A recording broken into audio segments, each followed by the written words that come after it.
famous Kuan Yin that's seated with the statue. Seated.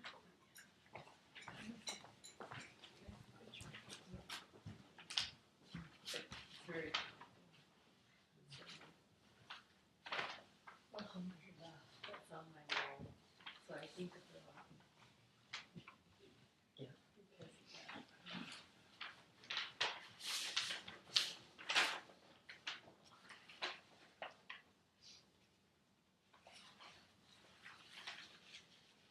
I think we got 3 pages into it or so.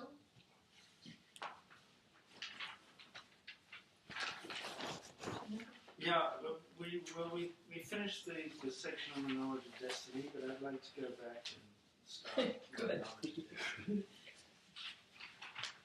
We could start from the beginning and start discussing from the section on the knowledge of destiny, if you like. It's fine with me. It would be helpful for Oh, I fully understand all of this. Did you pre-read? I did. He just has to hold it. Yeah, it's just, it seemed to me like, did we work on this before? We've done Seth a couple of times. Oh, okay. In the well, blue Fusus, we've done Seth. yeah, I had notes on it, and so, yeah, I did read through to about page 8, Mm-hmm. and boy, it was wonderful. It was wonderful again to be in the presence of presence. So wait for.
May we take hands, please?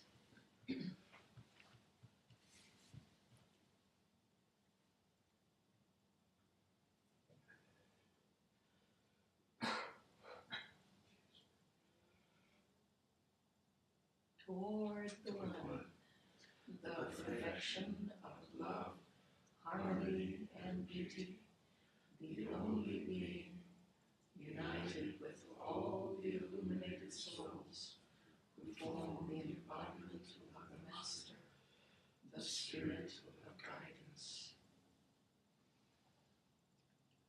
Toward the one, the perfection of love, harmony, and beauty, the only being, united with all the illuminated souls, form the embodiment of the Master, the Spirit of guidance.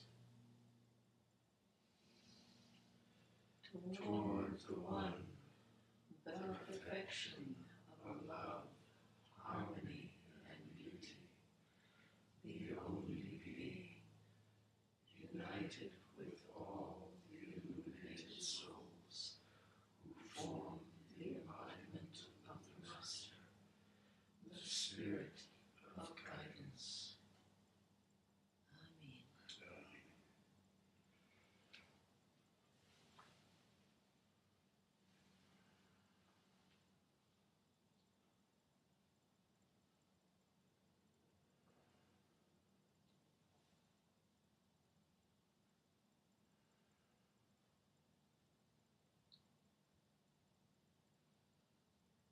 أعوذ بالله من الشيطان الرجيم. بسم الله الرحمن الرحيم. الحمد لله رب العالمين.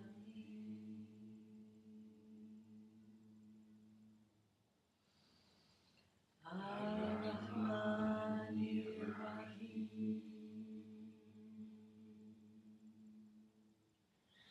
مالك يوم الدين.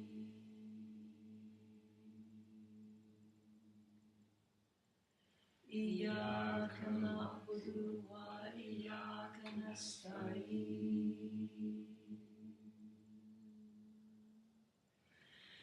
اهدنا الصراط المستقيم.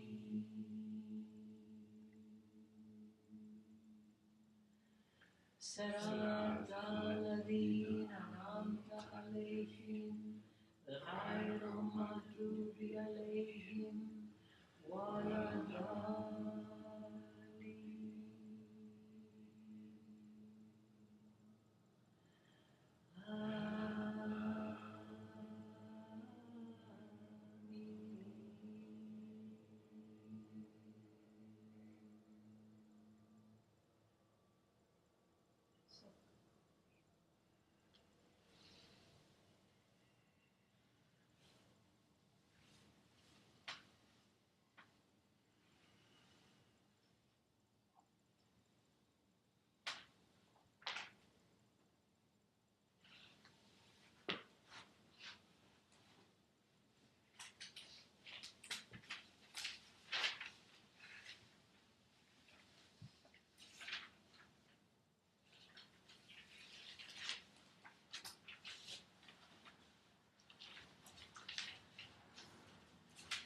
So last time we did read through the section on the knowledge of destiny,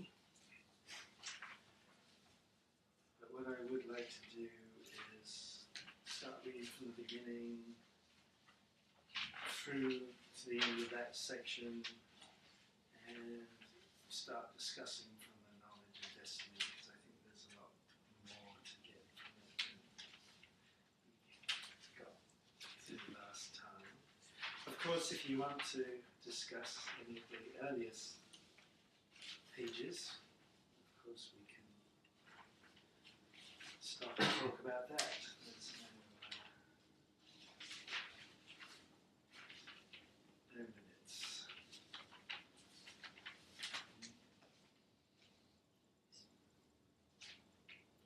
So inspiration, wisdom in a word of Sheikh.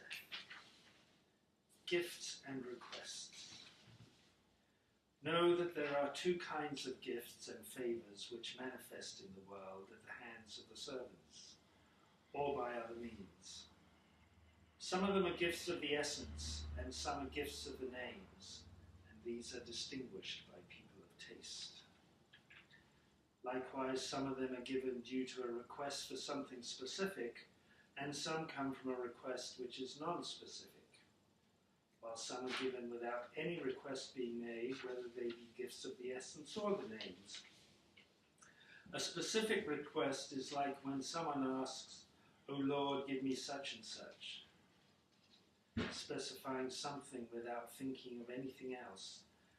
And a non-specific request is like when someone asks, "O Lord, give me what you know is good for me," without being specific, for every part of my being, be it subtle or dense.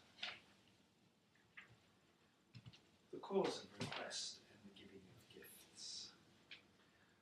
Those who ask are also of two kinds. One is prompted to ask out of natural impatience, for humankind is created hasty, while the other is impelled to ask because he knows that there are certain affairs with God where it is already known that they cannot be obtained except after a request. And he says, perhaps what we ask of him, glory to him, is of this kind. So his request is a precautionary measure in case this is a possibility. who does not know what is in God's knowledge, nor does he know what is bestowed by his own aptitude for receiving. For it is one of the most abstruse sciences to comprehend at every single moment an individual's aptitude at that moment. If his aptitude had not inclined him to ask, he would not have asked. The highest degree of knowledge of the people of presence who are not knowing in this manner is that they know it at the very moment they are in. For by their presence with God, they know what the real gives them at that moment, and the fact that they do not receive it except through aptitude. They again are of two kinds. One kind knows their aptitude from what they receive, and another kind knows what they receive from their aptitude. The latter are the more complete in what there can be of knowledge of aptitude in this group. Among this kind, there are those who ask neither out of impatience nor because it is a possibility that they will receive. Rather, they ask in compliance with God's order, "Call on me, and I shall answer you." And this is the pure servant. For this requester there is no spiritual aspiration attached to what he requests, be it specific or non-specific. Rather, his spiritual will is entirely in compliance and accord with the orders of his master. When his state requires request, he asks for servanthood, and when it requires handing over to God and silence, he falls silent. Thus Job and others were afflicted with trial, but they did not request that God remove what he had afflicted them with. Only at another time did the state require them to ask for the affliction to be lifted, and then God removed it from them. The accelerating or delaying of receiving what is asked for depends upon the measure appointed for it with God. If a request is made at just the right moment for it, the response is swift. But if its time is not yet due, either in this world or until the next, the response is delayed accordingly. That is to say, the receiving of what has been requested, not the immediate response from God, which is, "I am here for you, so understand this." As for the second type of gift, regarding which we said, some are given without any request being made, I mean a request which is articulated, for in actuality, there must always be a request, whether it is expressed in words or through state or aptitude. Likewise, unconditioned, undefined, praise, hamd, mutlaq, is not true except in words. In terms of inner meaning, it must be conditioned by one's inner state. That which prompts you to praise God, Allah, is that which is conditioned for you by a divine name, denoting his action or his transcendence. For the aptitude to receive is not something the servant is directly aware of, but he can be aware of the state, for he knows what induces him to act, which is the state he is in. The aptitude is a more hidden requesting.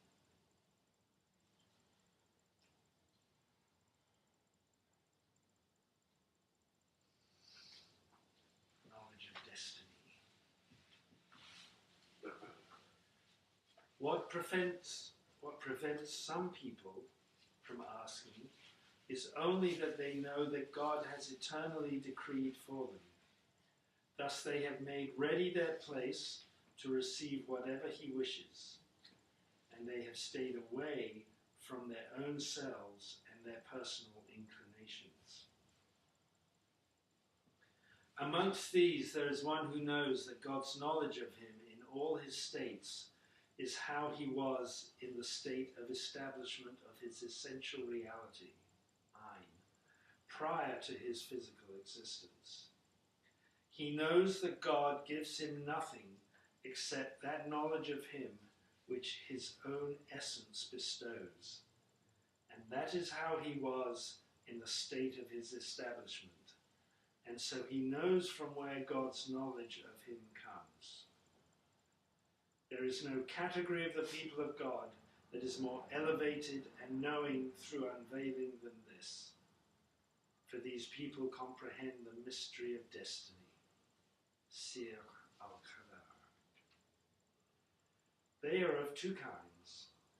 Those who know this mystery in a general way, and those who know it in detail. And the one who knows it in detail is more elevated and complete than the one who only knows generally.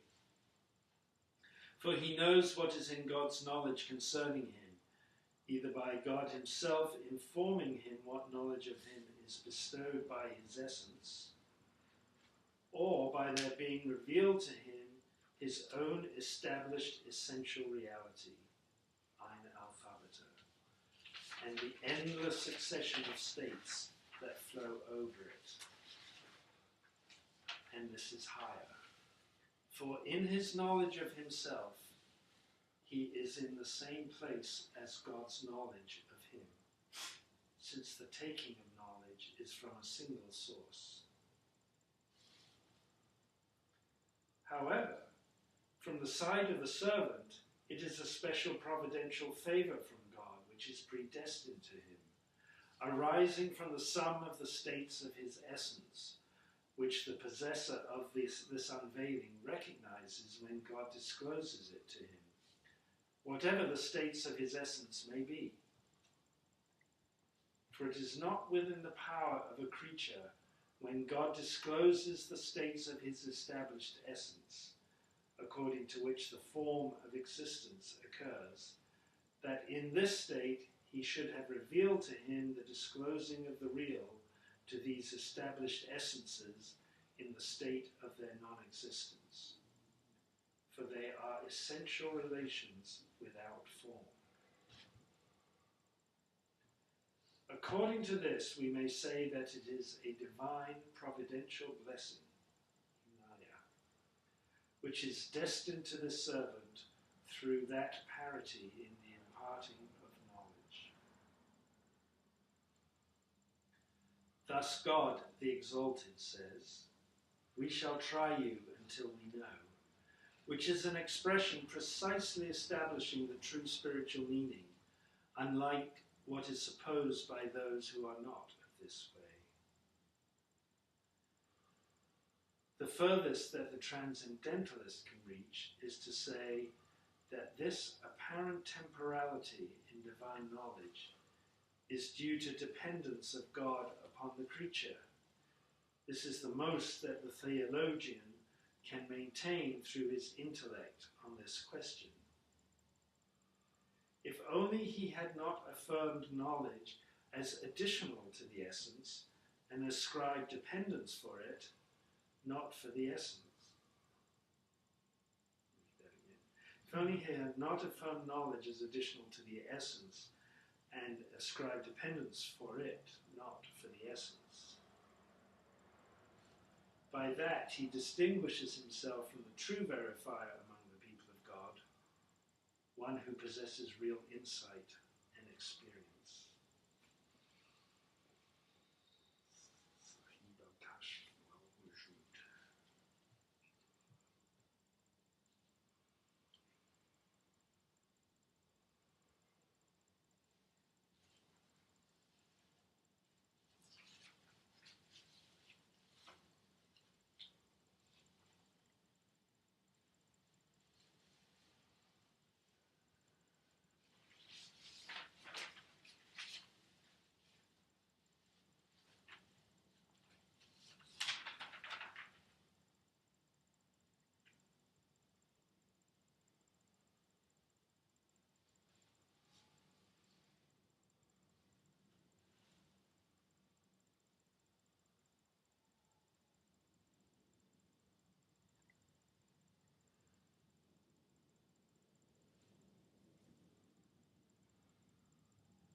first sentence under knowledge of destiny, when it refers to the mahal, thus they have made ready their place, their mahal, to receive whatever Allah wishes. And so stayed away from their own selves and their personal inclinations. Is this mahal, could that be thought of not only as a location, as a place, but can it also be thought of as a state? But, well, states are changeable. When I thought of mahal, I thought, well, what place is ready, the self, but it says away from their personal inclinations. So is it the heart, made ready the heart, made ready the mahal?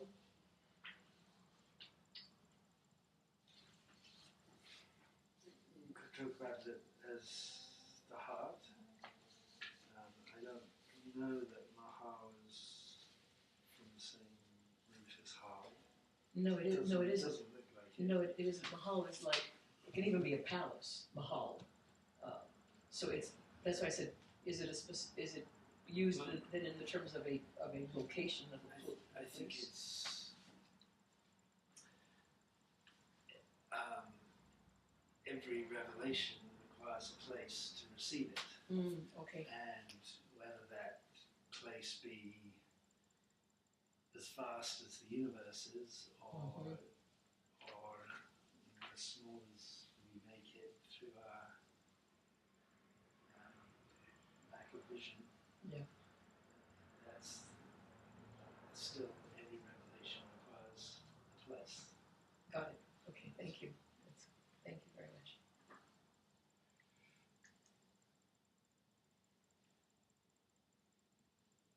And in this case, it's obviously a very good place. Could that almost be like what we call an akasha, like an accommodation? Yeah. Same thing. I don't think so.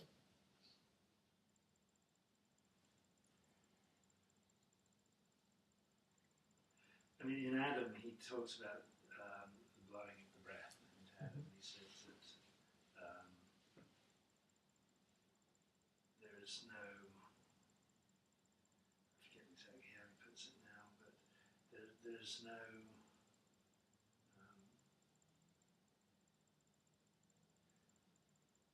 no blowing of the breath to give life until a place has been established to receive it. And Adam was the place. In that sense, the mahal. To use this word. And he says somewhere else, like every locus is a locus, or is a place for the divine name, right? He's not really talking about a physical location. Right. Physical locations are reflections of this principle.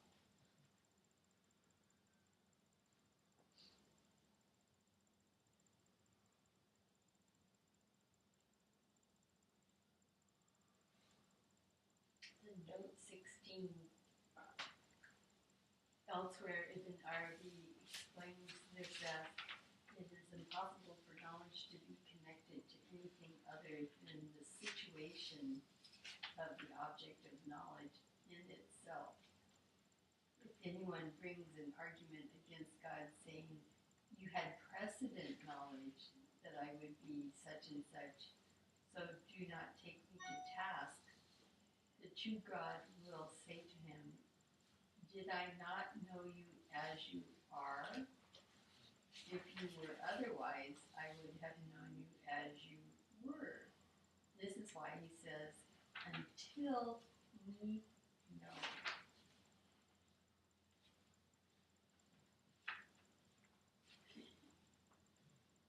It's interesting for me to read this after, because this time when we were reading it about here, was the first time that in hearing that phrase, Until we know. until we know, that it was, to me, that it was like, oh, it's both.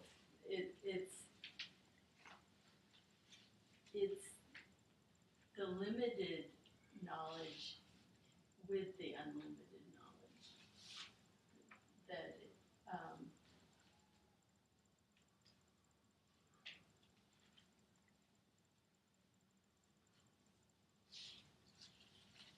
that the knowing is a unity.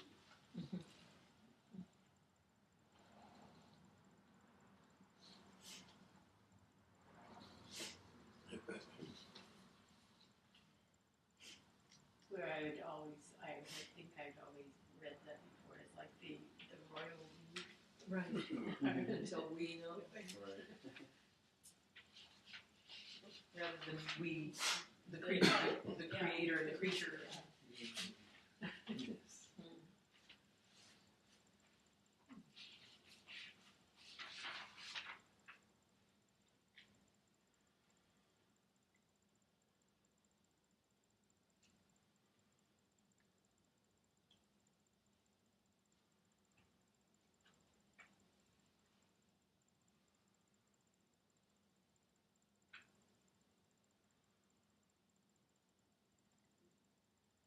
So what do you think about that word, until?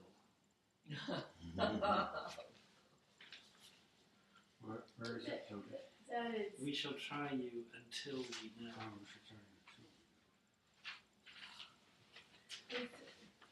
to me, it relates to the thing. It's like in every moment, the universe is in a new configuration, and so it's like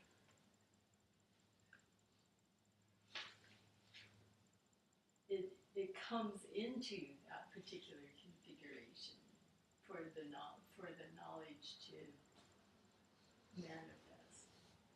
Rather, it's not like somebody has the knowledge and and then it happens. No, it's more that it's the revealing that.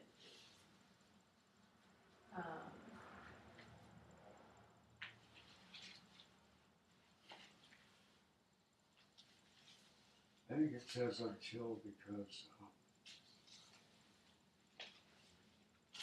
until we know means until our knowledge and that the knowledge of our essence and the states flowing over it are the same. So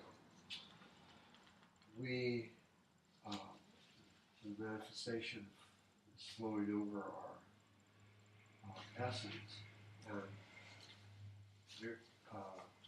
our essence is already known by Allah, but we don't necessarily know our essence. We start out by knowing he said two ways, either what our capacity is by what's given by our capacity. We start out that way.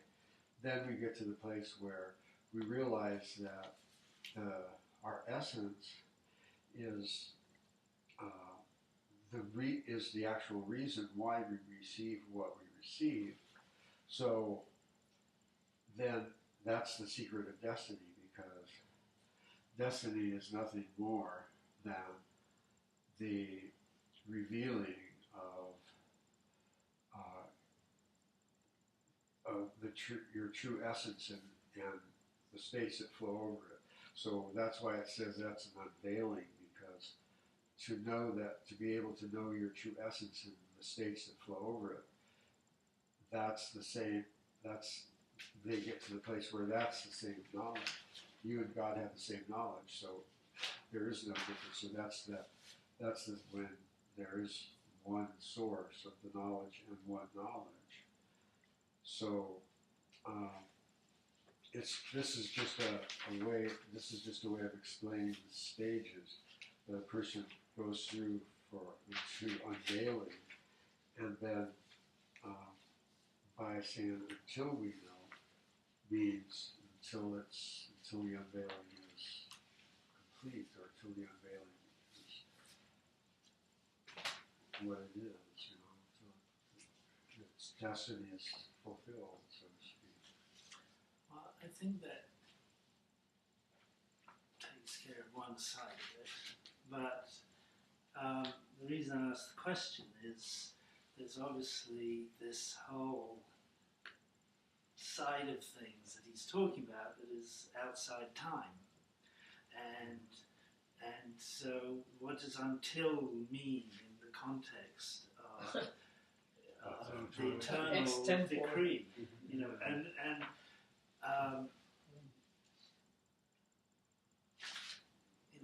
they do this a lot. I mean, in the Quran and in Ibn Arabi and so on, I mean, in the Hadith, of this use of time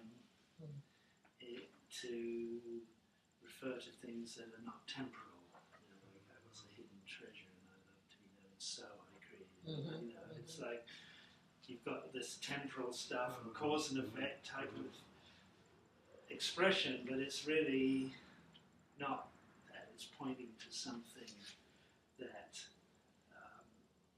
words can't really describe, because words are temporal in nature, they're sequential and so on. So this thing of we try them until we know, I'm just wondering if anybody had any thoughts on that from a non-temporal standpoint. I did want to mention though that like the footnote 14 there, we shall try you until we know which of you strives and which are patient, and we shall test your assertions. And just reading that, not trying to infer my own life or my own experience into it, but I really understand now in my life the difference between striving and being patient. And with regards to me as a musician, I was always striving to reach some goal or dream instead of being patient and letting my gifts unfold and opportunities come to me. It was always this chasing something, always this, I gotta get the record deal, I gotta get the management, I gotta get the, and it's just always that. And when I finally just let go of all that and just let the gifts be used and let the opportunities come, I realized how being patient really brings more gifts. It brings the gifts were coming from the patience, not from the striving. The striving was pulling me farther away from the gifts. So that's, I really kind of related to that particular footnote. So in my assertion of that, maybe until, on a temporal level, I guess, would be until we reach a level of understanding that is beyond the striving and moving into the patient. Yeah, that's good. Good perspective.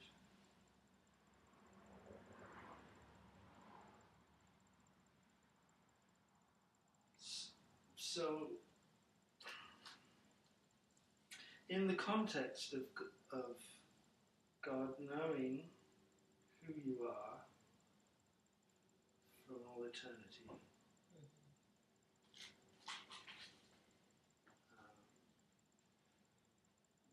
let's say you are this glorious piece of music that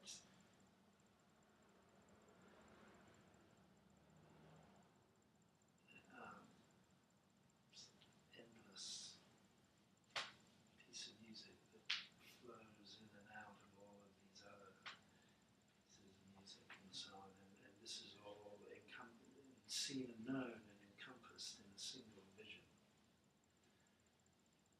without beginning or end. And you are both the place of the revelation of this piece of music, and you are the piece of music, and your whole existence is about coming to know this music and know it as being you. And to see it, to see yourself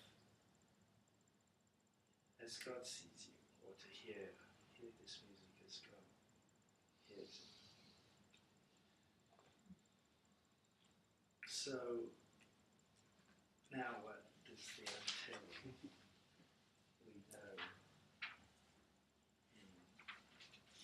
So in temporal terms, you are growing in awareness of the nature of the structure of this music, and you kind of get to certain points where maybe something is shown to you, or you get a sense of where the next thing is going, where the notes are going, how it moves into this key and not that key, and so on. And maybe sometimes you ask to be shown the next part of the music. Sometimes you know what it is and you ask for that specific thing, or sometimes you just say, I'm here, I'm open, just fill me with music. So the knowing is the whole key. Okay? So you knowing yourself as God knows you. And you can look at it from either direction. So what is the trial, and what is the until? And is there an end to the until? Is there a moment when you say, oh, now I see it all? How can that possibly be? How can that possibly be? If it's like the moth, you get closer and closer and closer, and then it's annihilation, There's only the knower. There's no more.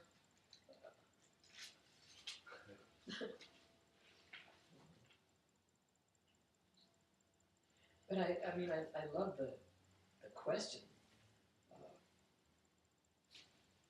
of knowing ourselves as God knows us.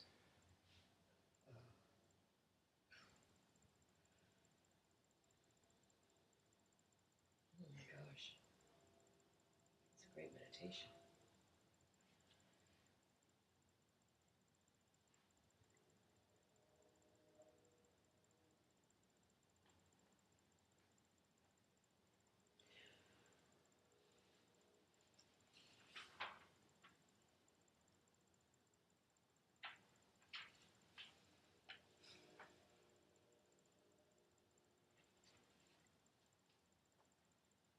I don't know why, and it may have nothing to do with this, but the line from this poem just came, where it says, I am jealous of you over you. Do you know which one? I'm jealous of you over you. As long as the sense or idea of being a separate person, separate self, is there, then that's why God would say, I'm jealous of you over you. And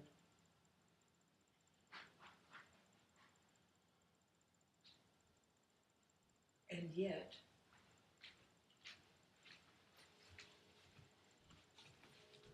I'm sort of the theme of the poem, I've made myself savor food and you've not tasted me, and I've, been wonderful, and you haven't recognized me, you haven't seen me. Why?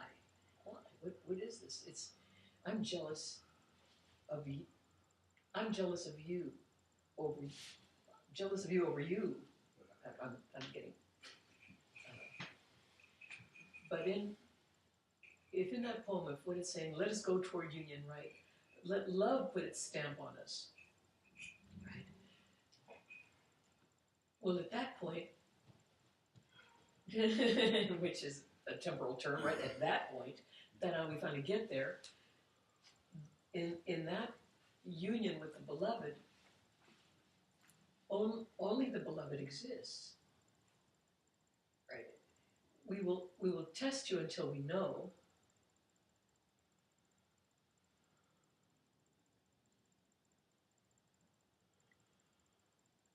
I can't get any farther.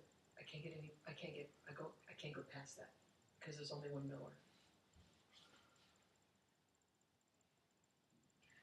it certainly has for me this sense of binding, this until thing. Like it's about closeness and union. But I think we're all very clear about the path towards union, and that what we are doing here. I mean, our whole existence is due to a request and the gift of the word being, so that we can be who we have been from all eternity, and as we were established in eternity. And so I'm just wondering what, from the side of eternity, is this pointing to? This, we shall try you until we know, because the beginning and the end of this, in which there is neither, is outside of time.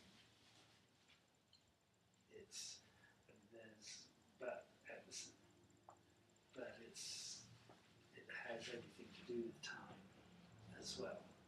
What is the relationship here between the eternal decree, qadar, and destiny, qadar, that brings us closer in our temporal existence?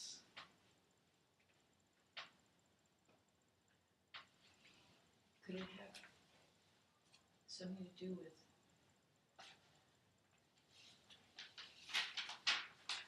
let's say that the until moment is, inshallah, that the creature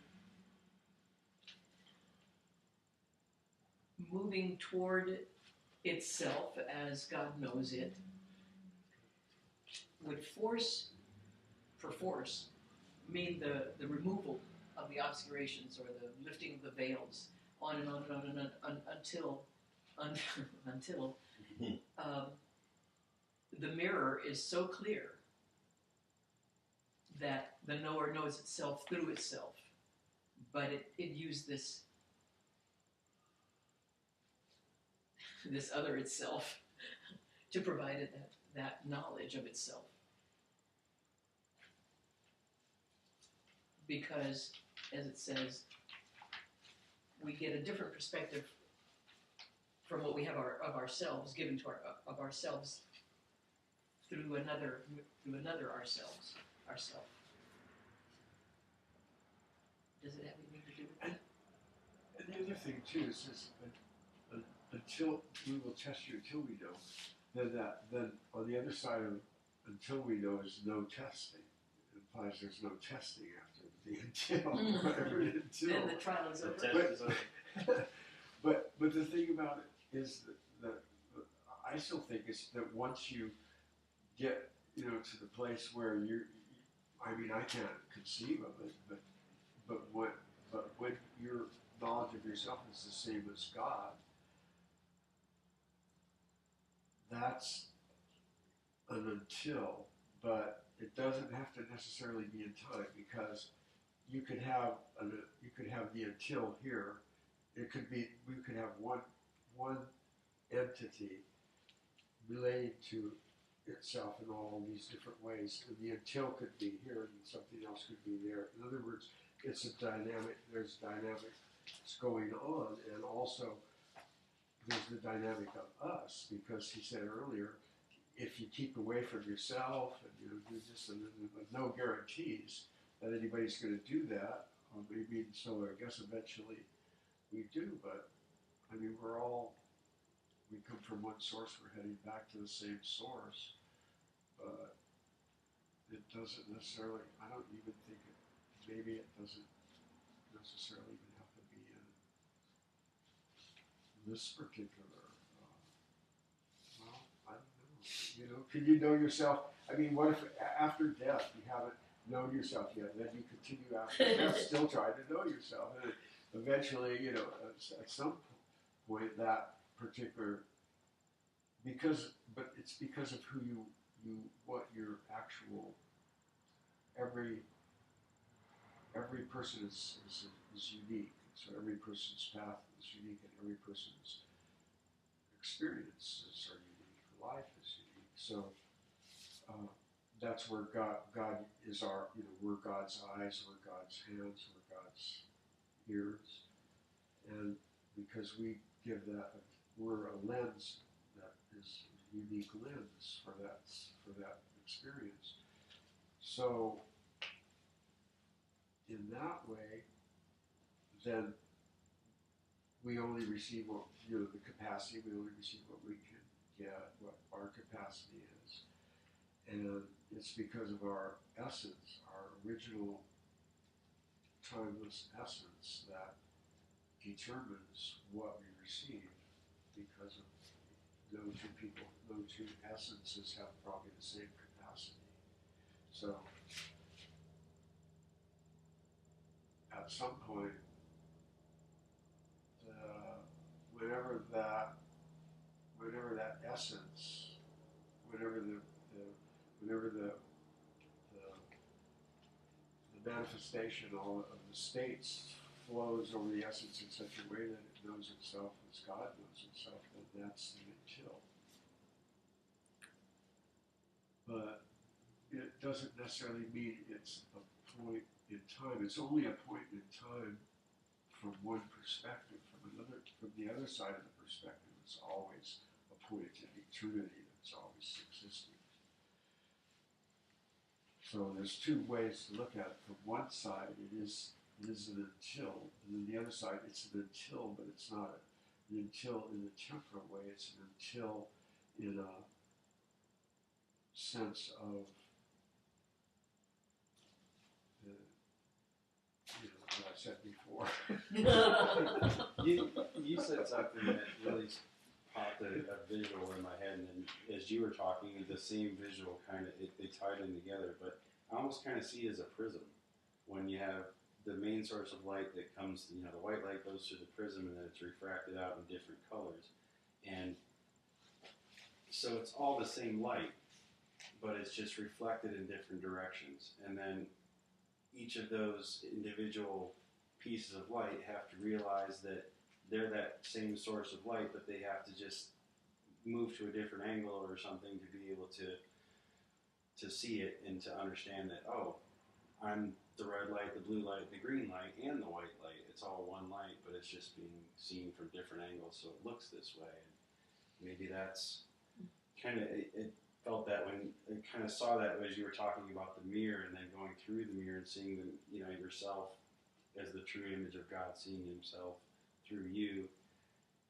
That prism image just kind of hit me, like the light going through the prism and how it breaks apart, and it's separate, but it's the same light. It's just broken into different visualizations of the same one light. And yeah, it kind of seems like that.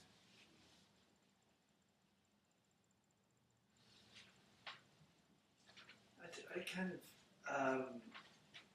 going back to the music analogy again, I saw it like a symphony that goes through quiet melodic bits, loud banging bits, big climaxes, dark brooding bits, and so on. And if you're going through on this journey through the symphony, which is yourself, it appears like a trial. Lots of highs and lows and so on and so forth. But seen from the whole, it's like this magnificent piece of music that captures the sort of whole of the human experience, whatever it is, and that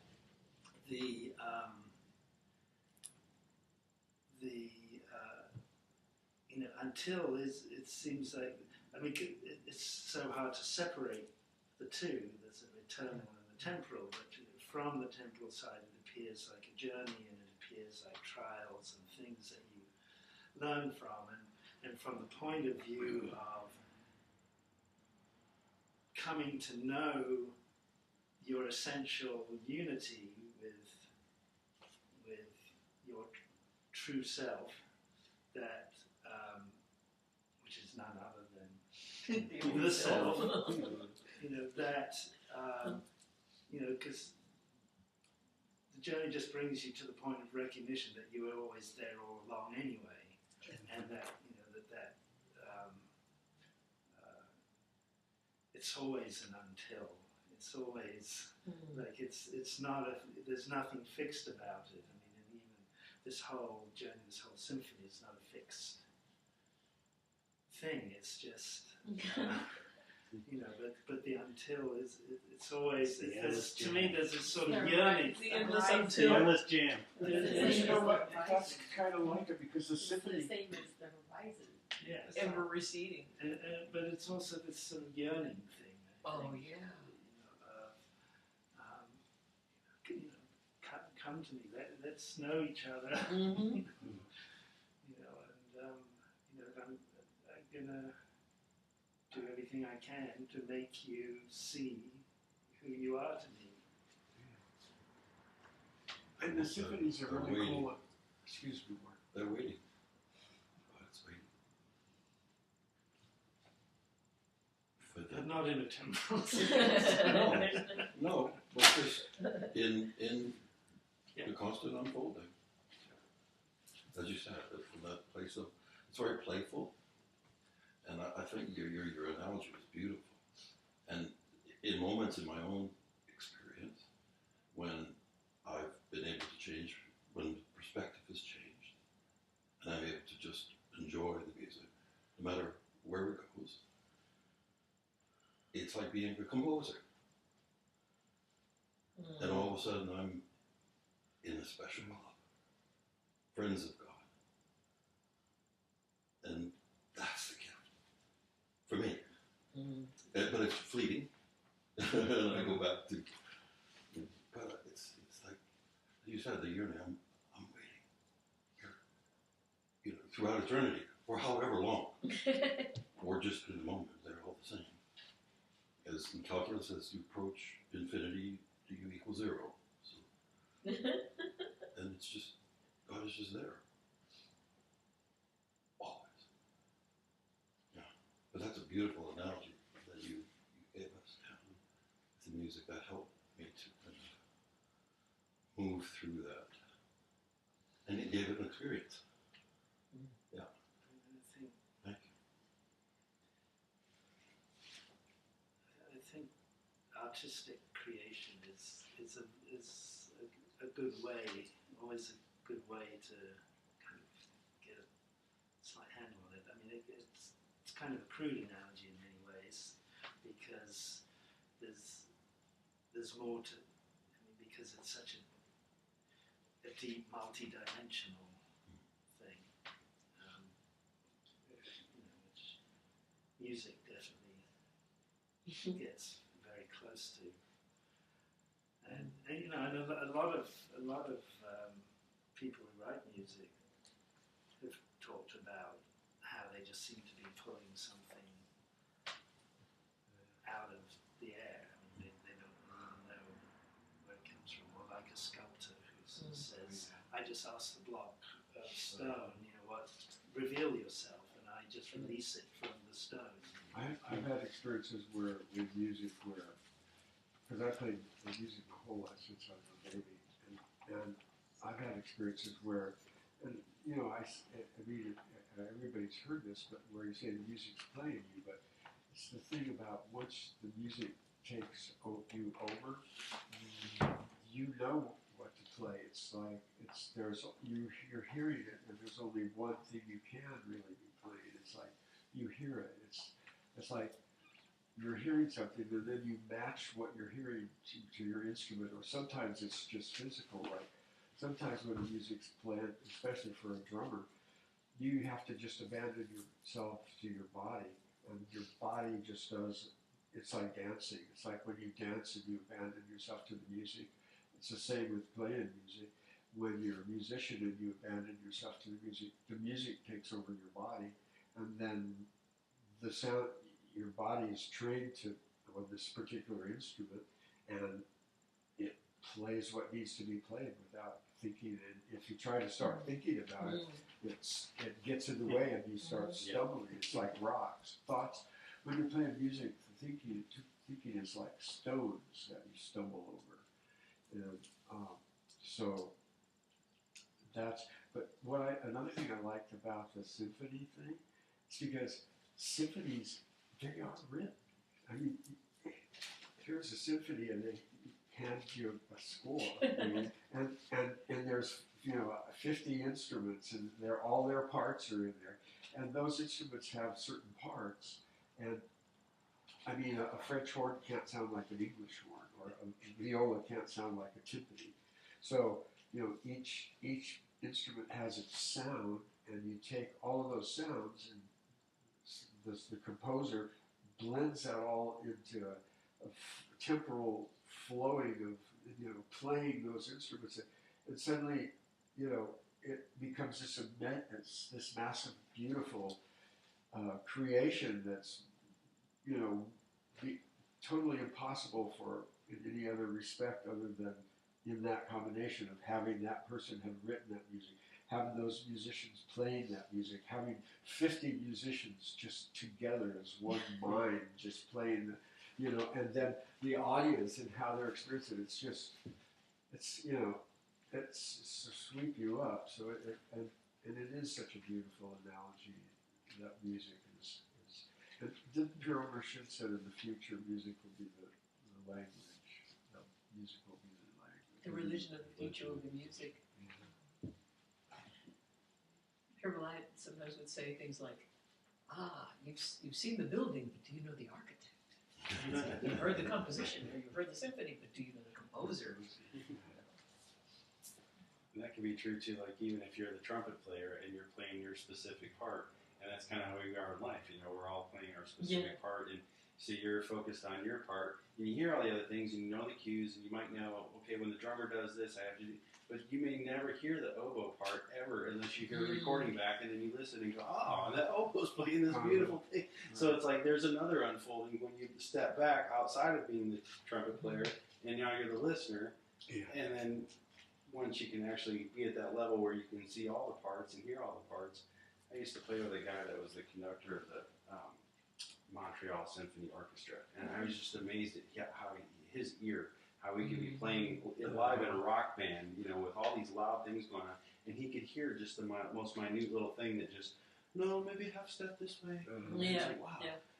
But that's from that training and that conditioning of the mind to where it's like, or the opening of the capacity maybe to hear all the parts and not just focus on the individual notes. And yet, even within the very strict type compositions like that, the composition's never going to be played the same twice. Yeah. See what you started? You get the music stuff going. You're thinking about the architect reminded me of this story of Rabia, whose maid one morning went outside and said, "Oh, come outside and see what beauty has been made." And she said, "Come in here and see the maker."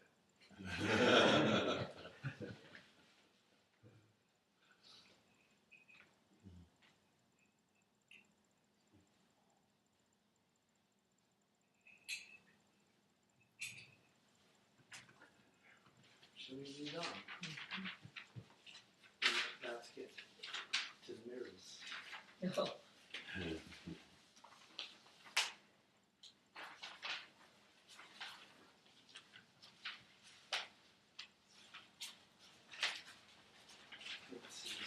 Can I bring up one more just short point? Because I thought about this last time and then again now. We talked a lot about this with regard to specific request and that type of thing. Since I've already thrown my stuff out here a little bit. Like with me, I feel that I have a purpose. My purpose, I feel, is very clear. I feel it's to hopefully inspire others to want to find the divine within themselves and express it as openly and expressively as possible. Because art and expression is what I know, it's what I come from. and that's always been my thing, to try to be as bold and expressive as possible in my art. So thinking of like feeling that I know my specific purpose, but then I attach my own understanding of how to approach fulfilling that purpose. Now, then with regards to like specific requests, I really always try to go at everything I do with the idea of really just letting go and letting what come. Whatever gifts are given through this, let it be. But then the analytical knowledge, or the ideas or the concepts of what I have to uphold and give off as an artist and as a individual who stands for this belief and stands for this message and wants to convey that, there's gray area there for me sometimes as to,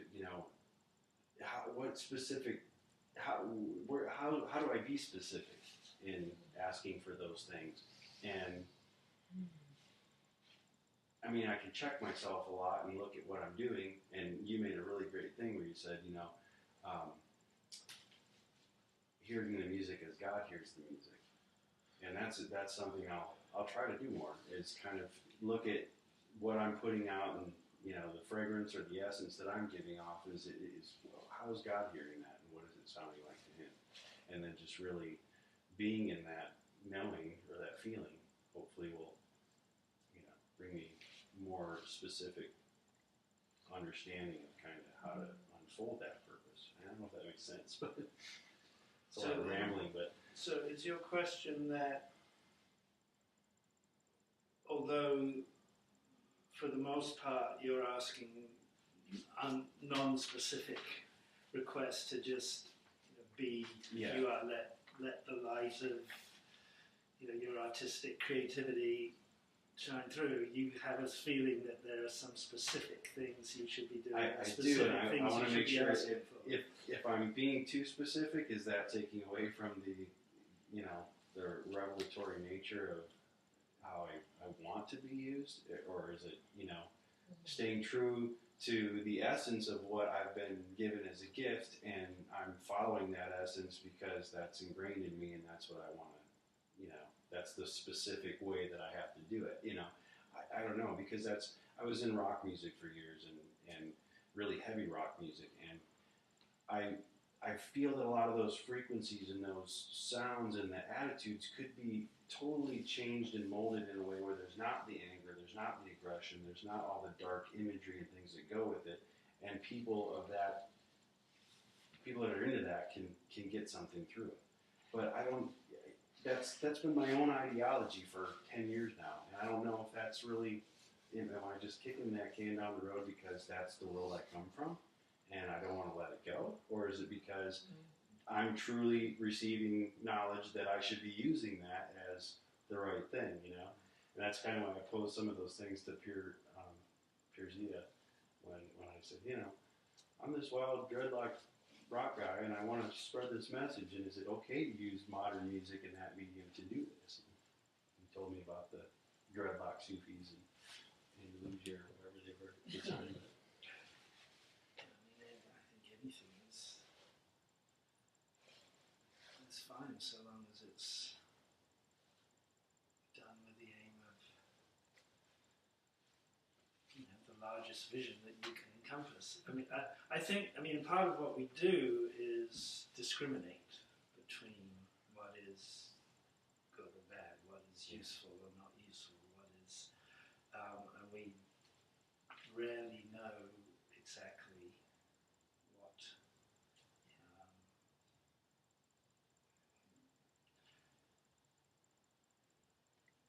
where something falls in the scale, because our scales are all relative. Mm-hmm. And from a certain perspective, everything is permissible, and from another perspective, some things are permissible and some things aren't. I think if you go on a certain, if you've made a determination to go in a certain direction, and you feel that's the right direction for you as far as you're able to see at this particular time, then you put your whole self into it, and you ask for for every bit of help that you can be given to help you move along that path. And there may be times when you do need to ask for something specific, and there may be times when you just ask to be protected from your own ignorance and ask to be moved along the path that's pleasing to him, or any of those things. I mean, you can make a sort of a very specific move in a certain direction and still keep your prayers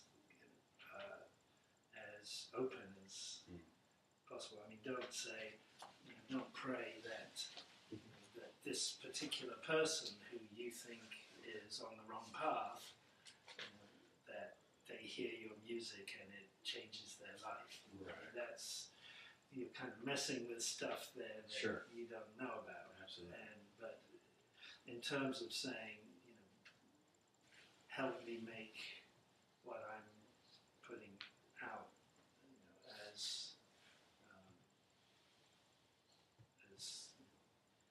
as creative and as beneficial to all beings as possible. Yeah.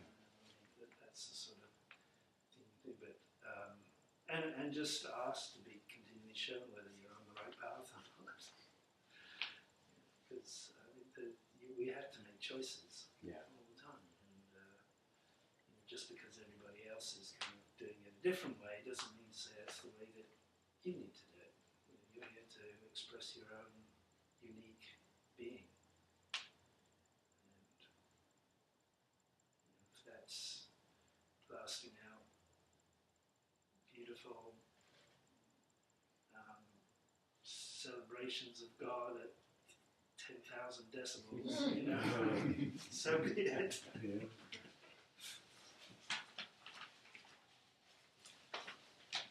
Thank you. I wish become my desire. Yeah. But I mean, I think that the thing is always to be is to stay awake to what's actually happening, and check yourself to see, is this working? Because you want to learn finer and finer discrimination to where you can actually get real knowledge.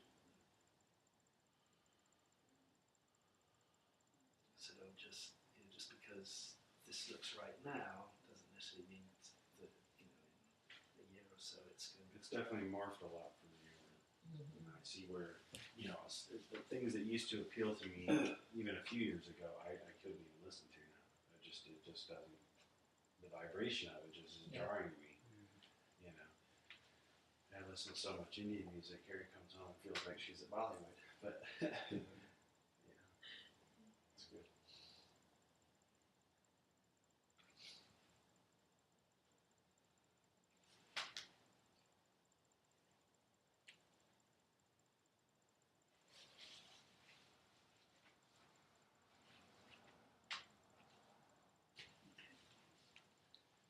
So gifts of the essence, self-disclosure in the mirror.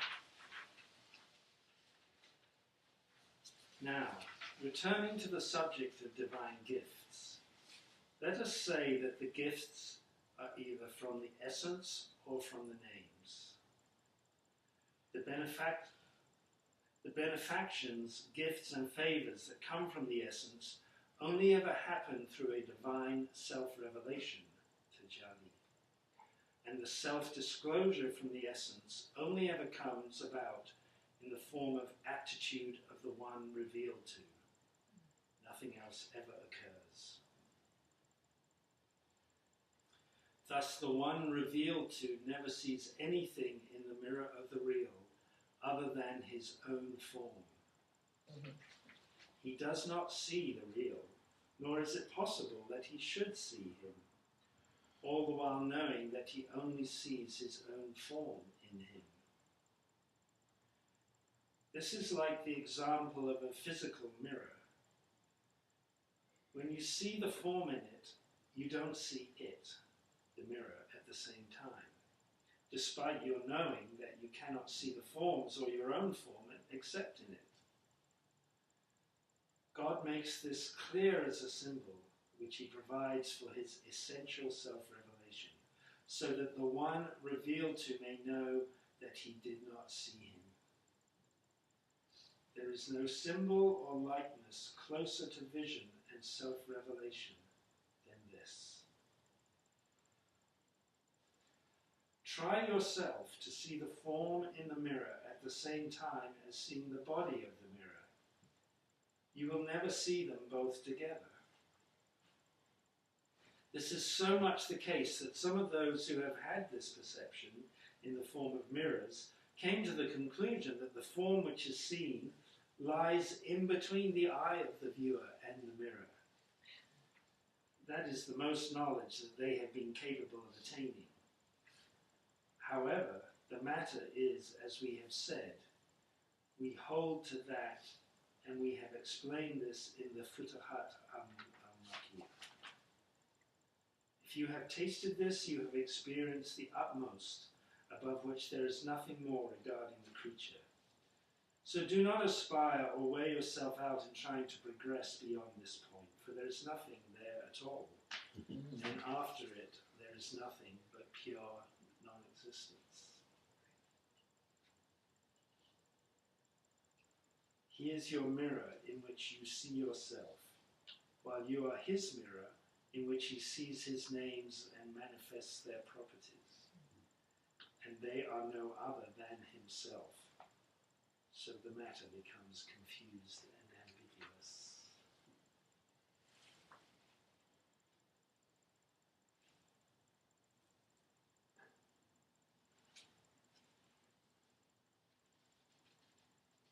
The greatest knowledge of God.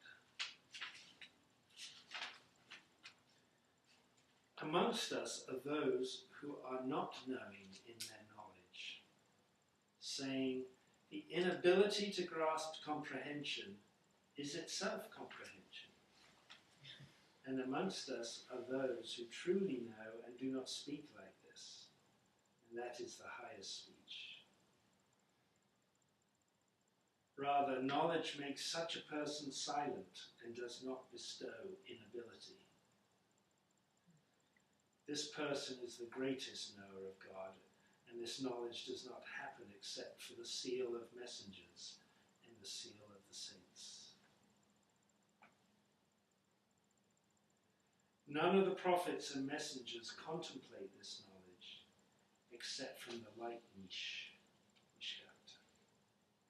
of the messenger seal. And none of the saints contemplate it except from the light niche of the saint seal. So much so that none of the messengers can contemplate this when they see it, except from the light niche of the seal of the saints. For envoyship and prophethood, that is to say, the prophethood and envoyship of lawmaking, both come to an end, whereas sainthood never comes to an end. Thus the messengers, due to their being saints, do not contemplate what we have mentioned except from the light niche of the seal of the saints. And how then is it for those saints who are below them in rank? Even though the seal of the saints is subject to regulation due to the religious law which the seal of the messengers brings, that does not impair his station nor contradict what we believe about him, for in one respect he may be at a lower level, while in another respect he may be higher. The point of view which we have expounded here is corroborated by events that can be seen in our own religious way, Shah, where Umar's view regarding the prisoners at the Battle of Badr was preferred, and also concerning the pollination of the palm tree. It is not necessary for the perfect one to have precedence in everything and in every degree. The people of knowledge have in view only precedence in levels of knowledge of God. That is where their quest lies. As for happenings that take place in the world, their thoughts are not attached to them. So realize what we have mentioned.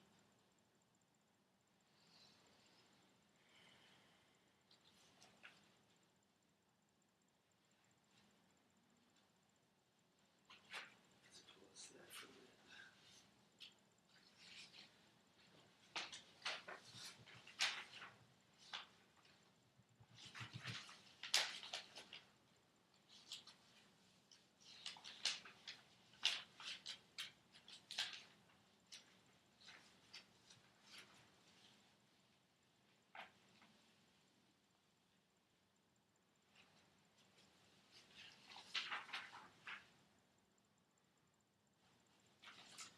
I think I shall read the note. Note 19, which is about the light niche. The niche in a wall where a lamp is placed gives more light than it does elsewhere. The image given in the Quran is the likeness of his light is as a niche, wherein is a lamp, the lamp in a glass. The glass, as it were, a glittering star kindled from a blessed tree, an olive that is neither of the east nor the west, whose oil would shine even if no fire touched it, light upon light.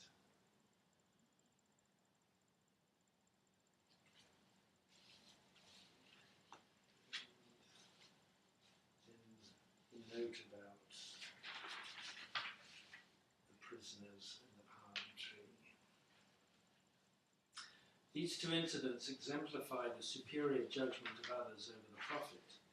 After the Battle of Badr, about 50 of the Quraysh were captured and most Muslims wanted to ransom them rather than kill them. Sa'd bin Mu'adh, who was appointed to guard them, strongly disapproved of leaving them alive, as did Umar, in case the Quraysh rallied and returned to the fight. However, Abu Bakr wanted the captives to live in the hope they might become believers, and the Prophet inclined to his view. Later in the day, Umar found both the Prophet and Abu Bakr in tears after the following was revealed. It is not for a prophet to hold captives until he has made great slaughter in the land. You would have for yourselves the gains of this world, and God would have for you the hereafter. And God is mighty, wise. However, the revelation also confirmed that the decision to spare the captives had been accepted by God and should not be revoked. As for the fertilization of the date palm, the Prophet said, I think if you leave it, it will increase. However, when the people did not actively pollinate the dates, the yield decreased, causing the Prophet to remark, you are more knowledgeable in the affairs of your world.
prophet, sainthood, and seals.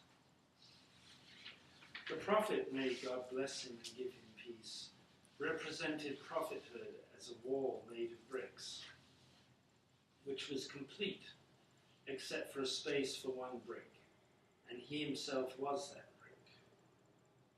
He only saw it, as he said, as one brick missing.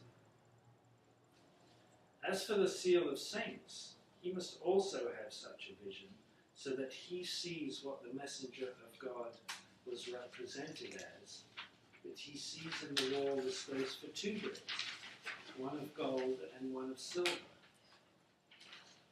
Thus he sees two bricks that are missing from the wall, and by which it is completed, a golden brick and a silver brick. He definitely sees himself fitting exactly into the place of the two bricks. Thus the seal of the saints is these two bricks and completes the wall. The reason why he has to see two bricks is that he follows the law revealed to the seal of the messengers in the exterior, which is the silver brick, and that is his exterior, and those legal regulations in which he follows him, while on the other hand he takes directly from God in his interior mystery what he follows from him in the outward form, because he sees the order as it really is. Certainly he sees it this way, that being the golden brick in the interior. Thus he takes his knowledge from the same mine, Matin, as the angel Gabriel took from when he brought inspiration to the prophet. If you understand what I have alluded to, then you have achieved truly beneficial knowledge.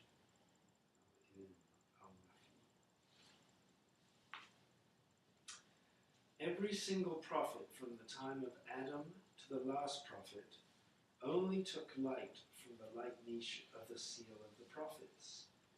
Even though his earthly existence was delayed, in his reality he was existent. And that is, as he said, I am a prophet, while Adam was between water and earth. All the prophets other than he did not become prophets until they were sent. In the same way, the seal of the saints is a saint while Adam was between water and earth. And all the saints other than he do not become saints until they have attained the condition of sainthood from among the divine characteristics by being qualified by them due to God the Exalted being named the close friend, al-Wali, and the ever-praised, al-Hamid. The seal of the envoys is, in respect of his sainthood, is related to the seal of sainthood in the same way that the prophets and envoys are related to him. For he is saint, envoy, and prophet. The seal of the saints is the saint heir, the one who takes directly from the origin and is witness to all the degrees. He is one of the benefactions, Hasanah, of the seal of the envoys, Muhammad, may the blessing of God and peace be upon him, foremost of the community and Lord of the children of Adam, in opening the door of intercession. Thus he specified as a special condition what is general to all. In this special situation, he is at the head of the divine maids. The all-compassionate Rahman does not intercede with the avenger, Muntaqim, for the people of trial and tribulation until all the intercessors have interceded. And Muhammad, may the blessing of God and peace be upon him, triumphs by virtue of dominion in this special station. Whoever understands the spiritual degrees and stations will not find it difficult to accept such words.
Tony,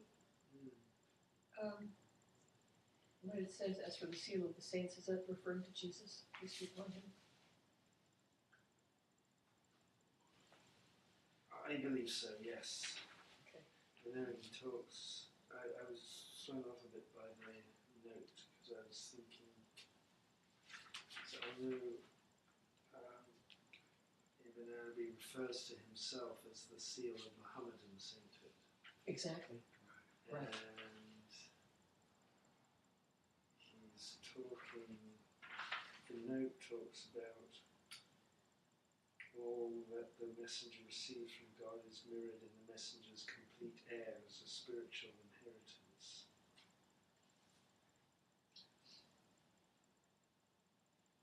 But I believe here he's talking about Jesus.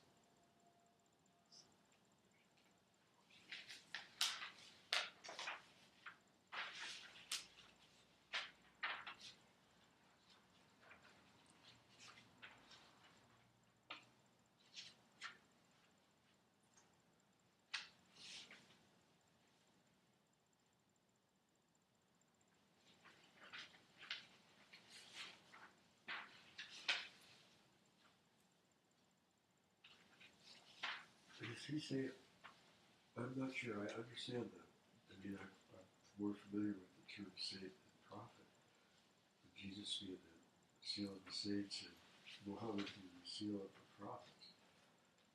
And Ibn Arabi being the seal of Muhammadan sainthood. But what is envoy in relationship to that? Is that, I never knew that was a separate It's a category messenger. before this. Envoy and messenger. So, Oh, messenger, like messenger. An envoy is someone who is sent. Is a messenger. But, Or, yeah. but if it says that the envoy has the fulfills the saints, has the saint, the prophets, so that I'm just not clear as to the title on envoy and what it means, actually. And if he's talking about Muhammad as being an envoy, which I thought, well, he is the messenger as well as the prophet. as well as the prophet. Mm-hmm. Okay, that's what I thought. Yeah, because he references here the seal of the envoys. Muhammad.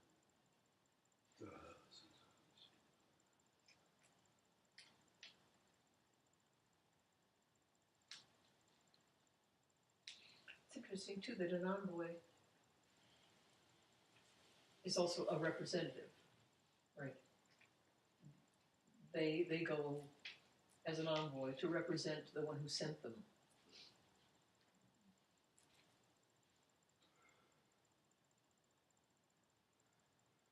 Which is exactly the role of the spiritual envoy, is to represent the one who sent him and deliver the message exactly. As it was given. Precisely as it So was. a prophet, in addition to the envoy responsibilities, is one who brings a new revelation, Mhm. brings a new religion, or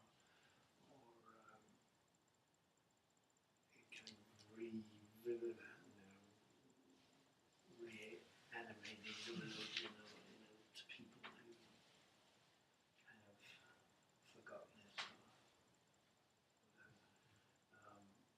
Messenger brings specific news from God at specific times, and so. And regulations.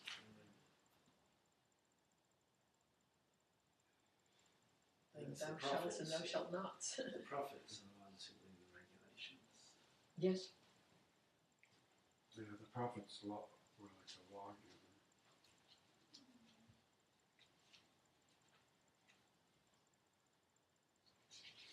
That's one of their functions. Sorry? That's one of their functions. Right. It's interesting to say that the prophethood has come to an end, but say who doesn't.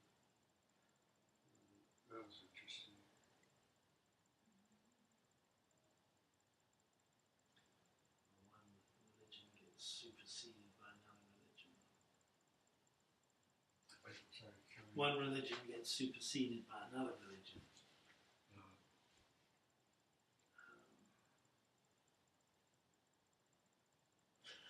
uh,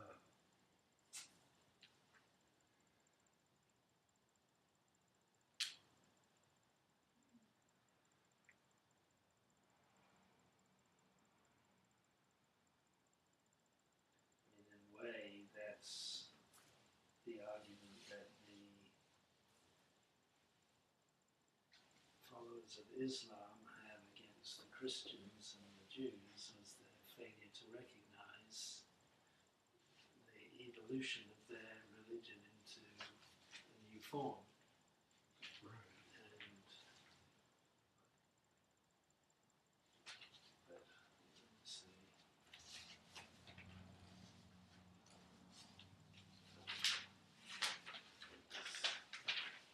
Meant to be the way it occurred. But there is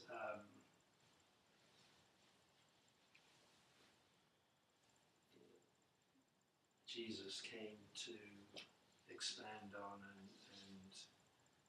in a sense replace the revelation of Moses, and the prophet came to synthesize the two and unite those two poles. And the people who say, or if there's still one or the other along the trail, are the people who didn't accept the new change, so to speak. They stayed in the old, like the Jews. We were at the Interfaith Conference, and it was really interesting because there was Christians, Jews, and Muslims. I forget what else, but I think that was the only three. Yeah. Tasneem asked, "What did you? Can you tell us what each religion thinks of the second coming?" And the Jews said, "Well, we don't think that we don't recognize Jesus as the Messiah." And of course, the Christians said yes. They had and then the Muslim came up and he said, "Yeah, we believe in the second coming too." So out of all of the religions, the Jews didn't believe in the second coming. And as it progressed on, Well, because they didn't believe in the first coming. Yeah, the first right, one, because they that's didn't believe in the it. first coming. It was an antecedent. No, but I mean, obviously, there's still a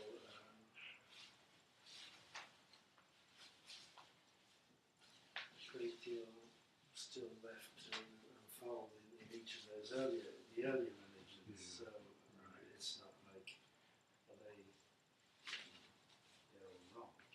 all wrong. But I mean, that is the nature of prophecy, is that it has a term limit, so to speak. They bring you a new dispensation. More like an inclusive. It includes the old, but expands it bigger. Includes it and expands it. I mean, because other than the 6 major religions, I mean, there have been many prophets and many other, bringing in other religions that we know little about. Maybe nothing about gone, except don't exist anymore.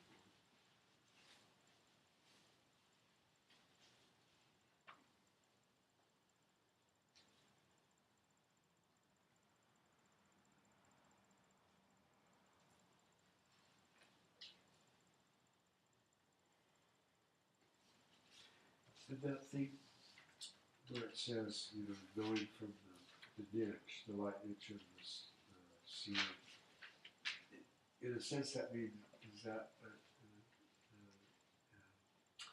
a symbol, so to speak, for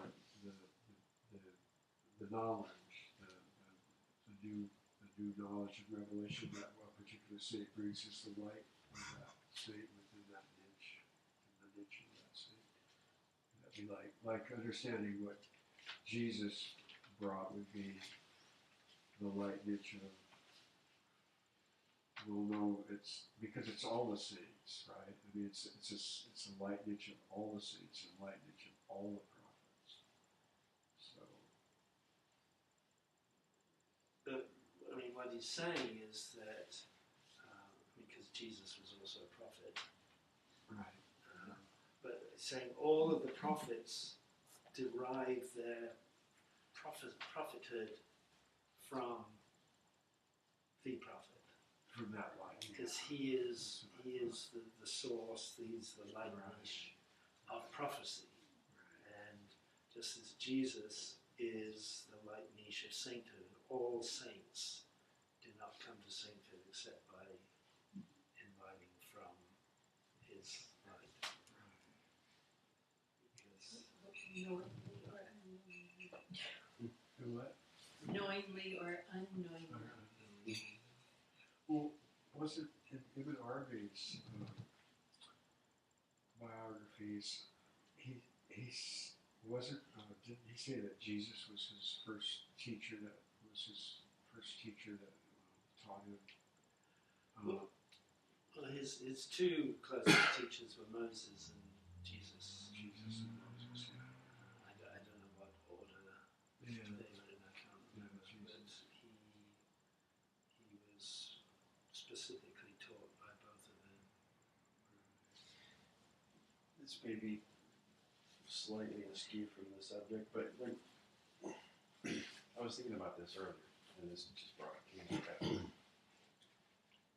I grew up in a Christian home, so I know from the Christianity standpoint what the phrase accepting God or accepting Jesus as your personal Lord and Savior means in that context. But would this kind of be what it means in an esoteric sense? With that kind of Jesus being the light in the niche, if you want to look at it from that, I don't want to say limited view, but because that's expansive view, but you're saying it's the light is beyond Jesus, and Jesus is part of that recognizing of the light that fills the niche. He does say that Jesus takes directly from the source, from the origin. So he's just the pure receptacle through which that divine light of sainthood, the wali, manifests in the world. I mean, it's like he said, nobody comes to the Father except through me. And it doesn't mean that doesn't mean in the sort of narrow Christian sense that you have to believe in Jesus, which means that all the other, there's no all other way the to other get there. religions Right. are The only nonsense. See, I got a handle on that part. That part I understand, but then it's like when you explain things to people, and I talk to I have a lot of people in my family and things. I try to explain what I'm into and that kind of thing. And just today, someone said, I agree with everything you're saying, but as long as Jesus Christ is your personal Lord and Savior. I don't know what that means to me anymore. I don't know what that means because in an esoteric sense, I don't know what that means. I know what it means from Christianity standpoint, accepting Christ as your Savior and trying to be like Christ and live as Christ and going to the Father through the Son in that traditional sense. But yeah, it just struck me if this was kind of like that, if it might answer my question or not. I don't know. A couple of things that struck me as you were speaking. A bunch of stuff.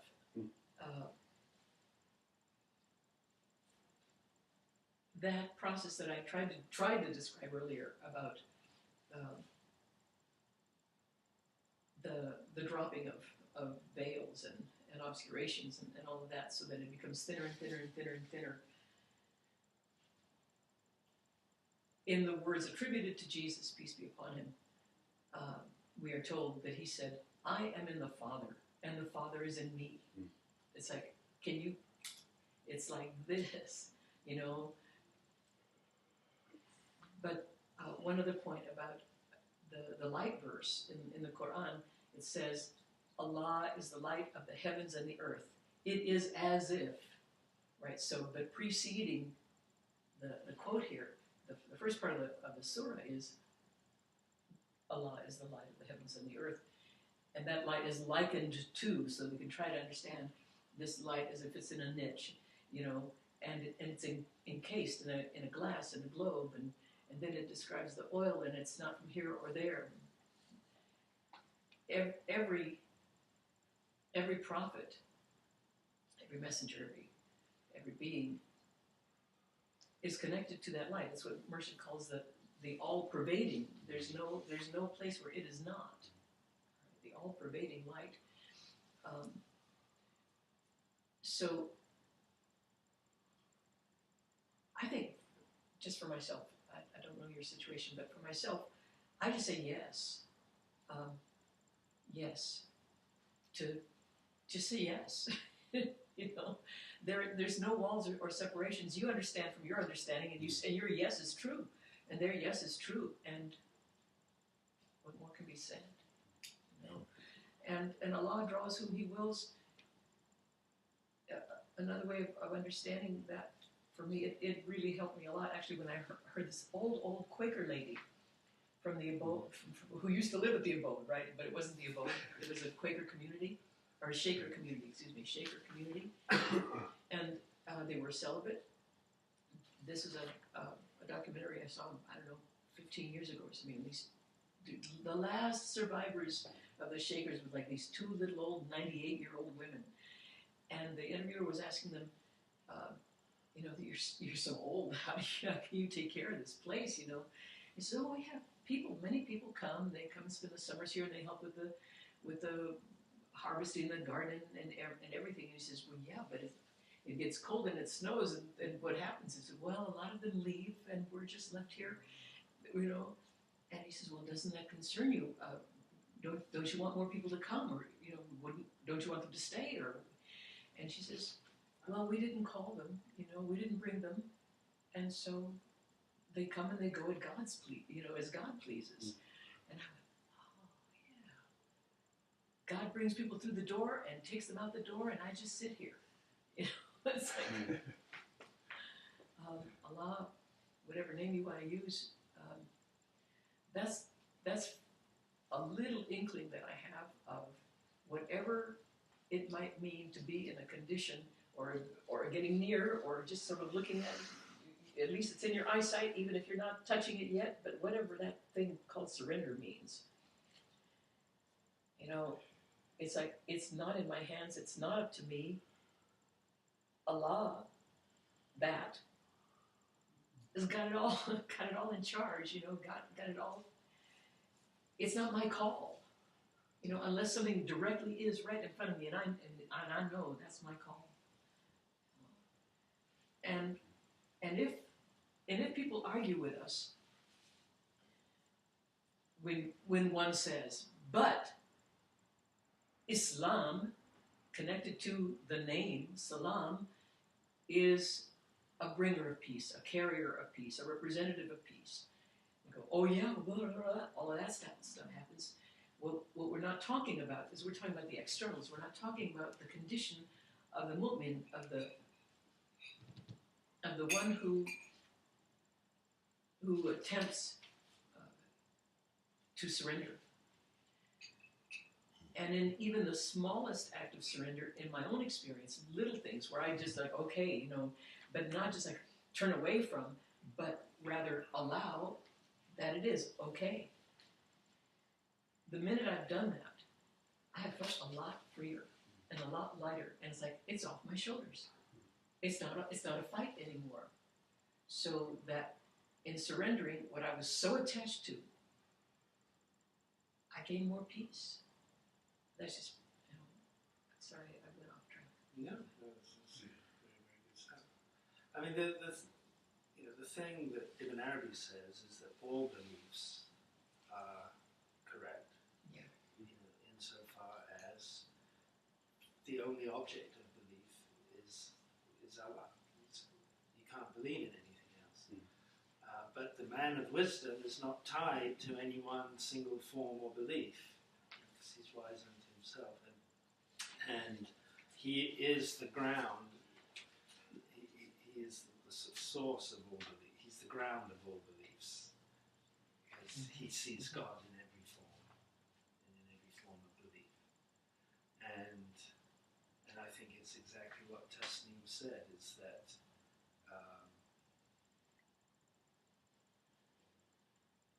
for you, Jesus, to say, may mean something completely different than what it means to this other person. I mean, it's like talking about, discuss about, do you believe in God? It's, people talk about it as if it's, do you believe in a tree or a cat? Right. It's just, You believe that God? you can't have this conversation unless you know what each person means by this, because it's just too big to contain in something kind of concrete. And people say they don't believe in God. I wouldn't believe in the God they don't believe in either. That's what Inayatiyya said, by the way. What? He answered just as you did. He said, I don't believe in that God either, when this person was arguing with him. Did you say that? Hazrat Inayatiyya. Oh. Yeah. But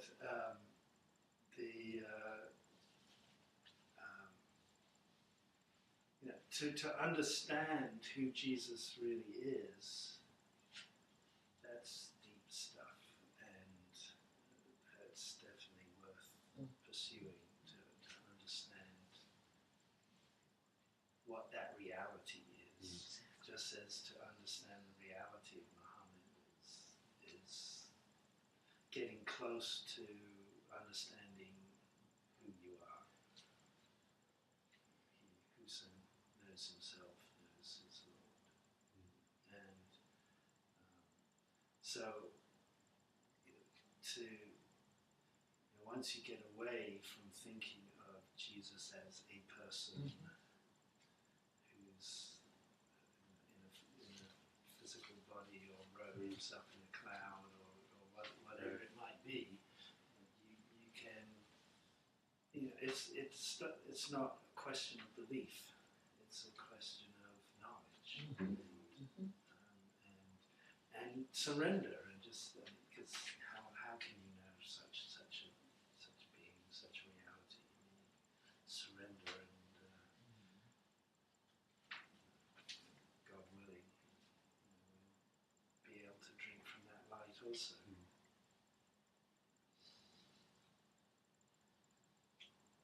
But I think there's quite a lot more to say about the relationship between these two, between the prophet and the saint and the bricks. But we'll maybe pick it up next time.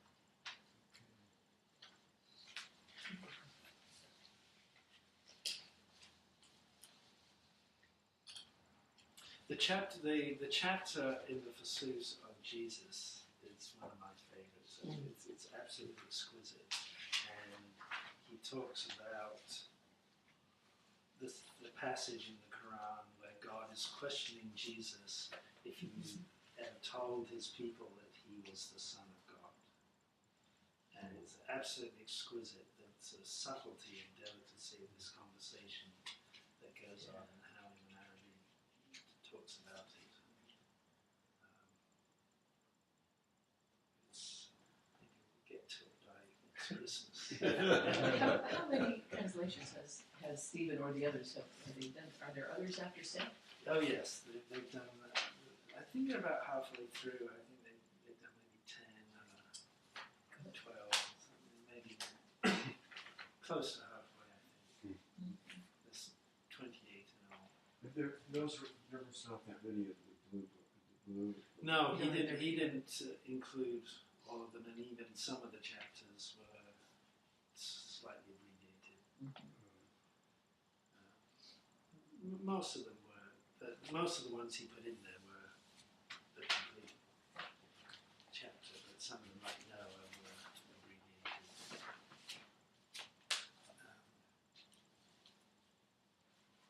But I think there were only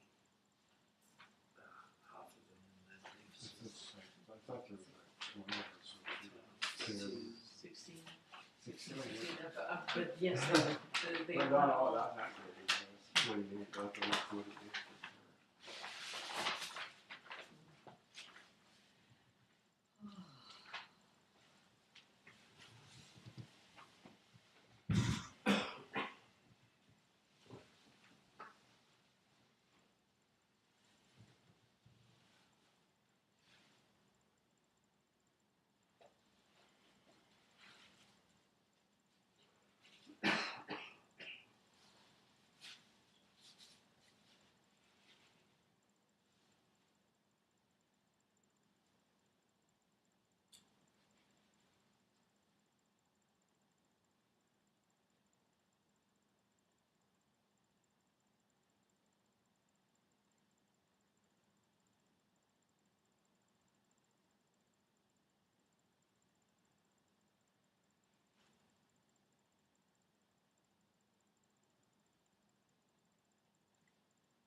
Allahumma salli ala sayyidina Muhammadin wa ali Muhammadin wa sallim. A'udhu billahi minash shaitanir rajim. Bismillahirrahmanirrahim. Alhamdulillahi rabbil alamin. Ar-Rahmanir-Rahim.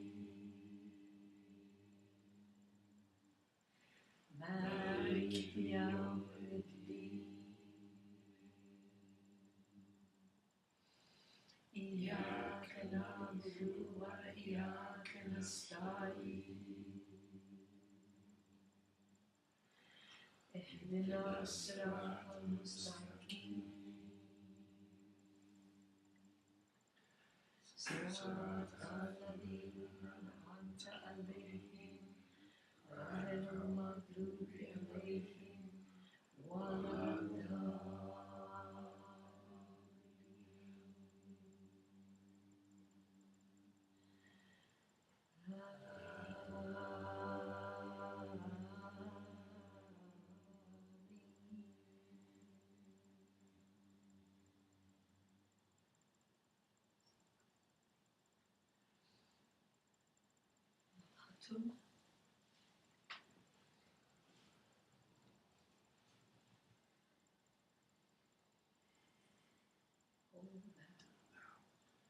Lord, the perfection of love, harmony, and beauty, the Lord of heaven and earth, open our hearts that we may hear thy voice, which constantly cometh from within.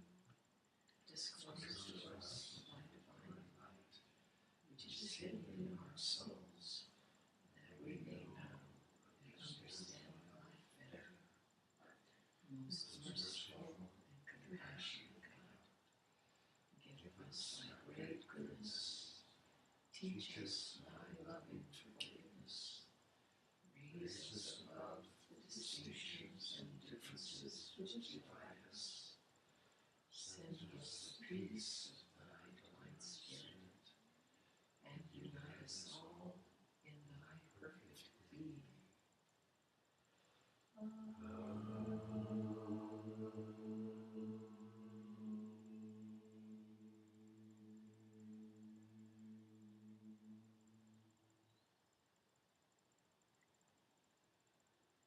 May the peace, mercy, and blessings of God be with you.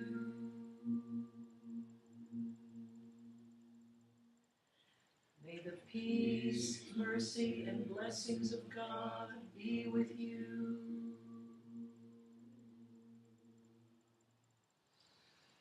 Assalamu alaikum rahmatullah wa barakatullah.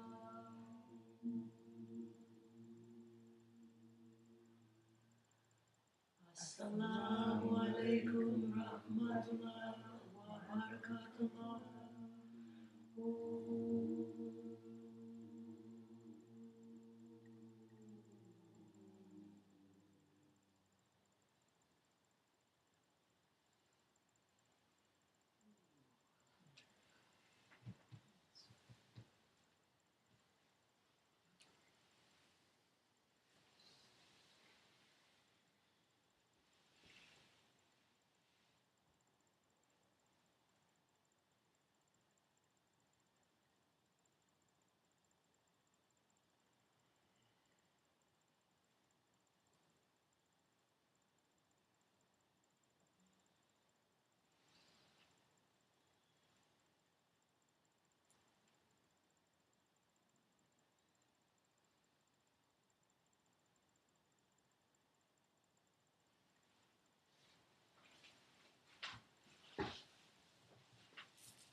Not that. Chew over more. You know, you read it once and you